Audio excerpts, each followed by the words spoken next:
I'm Patrick Shields, and this is San Diego, California, just next to downtown Barrio Logan. Barrio Logan, what is Barrio Logan known for? It's where I think it's like the beginning of like the Chicano rights movement was like started right in Chicano Park. So we're near Chicano Park, right? We're like a block away from Chicano Park in this old ice cream factory that they're gonna tear down next week. So what are these guys?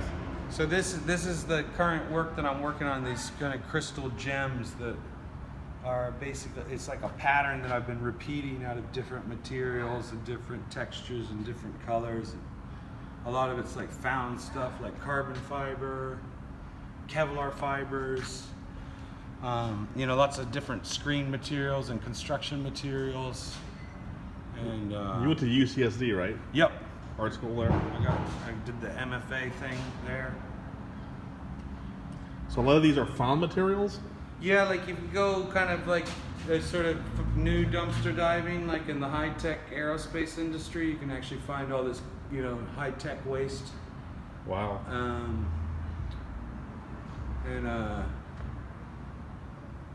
Yeah, so I've just been trying to come up on that. Some of these things right here, this is all, like I like these kind of meshes and these knits, but some of these, I also knit myself, so I make my own nets.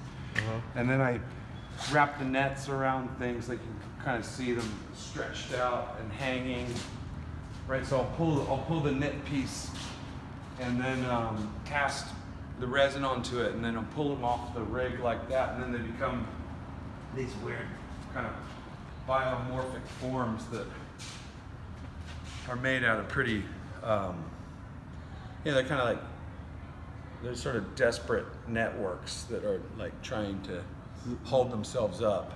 It's got this organic quality to them. Yeah, I mean, I like that there's sort of like one part super controlled, like the netting, and the knitting super controlled. These are really beautiful. These are all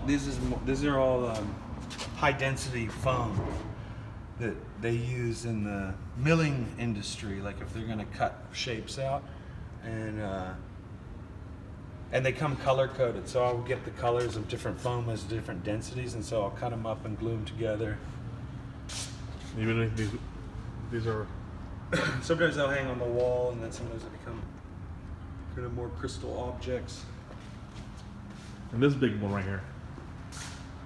And then this is actually this is carbon fiber and Kevlar fiber and oil paint and resin, and they're to be looked at kind of from both sides and as well as through. So kind of like a abstract painting that becomes sculptural because it's these spatial dividers, and the fiber becomes kind of a relationship to drawing. It's like rather than drawing the line, you're laying the fibrous line down and casting it in the resin.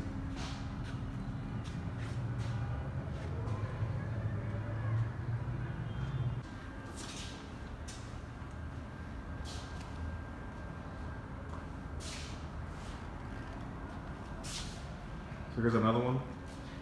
Yeah, so this is a series that's unfolding right now with the carbon fiber drawings and the colors.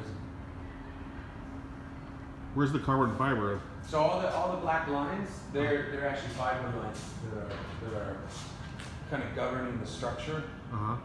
So they've got an aesthetic value to them, but they're also what's holding the piece up. So I'll lay them out, and you're dealing with all this deflection that's happening, and so it's kind of an illusion, like it looks representational, but it's actually structural at the same time. So you can see them kind of come in and tangle, and then go behind the oil paint. What is this, like this thin? That's carbon fiber. That comes on a roll. These squares? Yep. Oh, and then the squares right there. That's like a nylon net that gets laid over top in order to hold the carbon in place. Oh, I see. Okay. Yeah.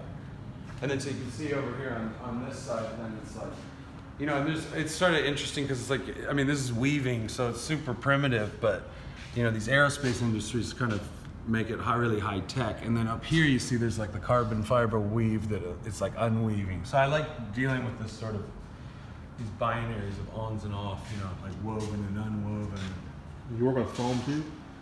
Yep, and then, you know, foam's a pretty nasty material because it's an odd material. It's like super, has no, you know, it has no grain in it. It's just kind of super monolithic and there's no bias to it. So working with it, it's not like working with stone where you're cutting into grains or anything.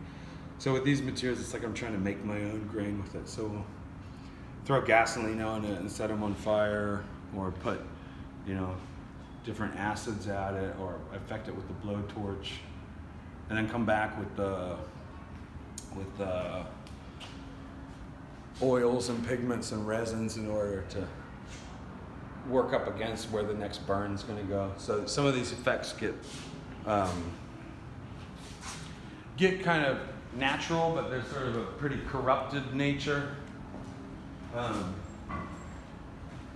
which is, you know, something I like, the kind of synthetic nature that we're making. We're sort of living in the Anthropocene material palette these days. When did you do this guy? That one, I'm still working on that one right there. It's a work in progress. This? That's an oldie. That's like I used to sew a lot.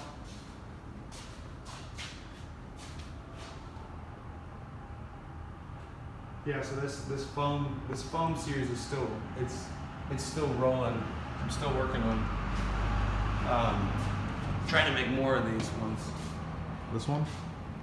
And these are coming, like, they're sort of, you know, cellular structures that stack together, and they're like getting more into mathematical equations and trying to find different void constructs that can be continuous. So this is sort of like a crop. This could potentially continue to become like a, you know, endless column of some description, as well as like scale up and become more spatial.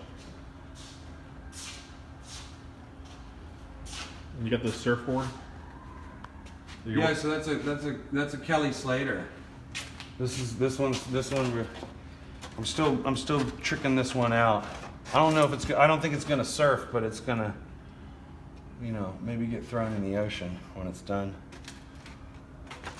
The kind of the crazy surf materials are something I found myself working with a lot. That the surfer guys like to talk to me about the surf materials because I think they're pretty tight-lipped about the way that they do all their tricks. So when they come over here, they're like free to talk. You know, they give me all these ideas with the resins and stuff like that. So Dan Mann gave me that one. Oh, this is nice. What's up with this one? That's a hand knit piece that was stretched over that stretcher bar. So I'll sit back and I'll use the knitting needles to make a shape, and I'm trying to work on the. Your work reminds me of Eva Tessa. Oh yeah. Yeah, that's kind of cool. I like that. She's good, right?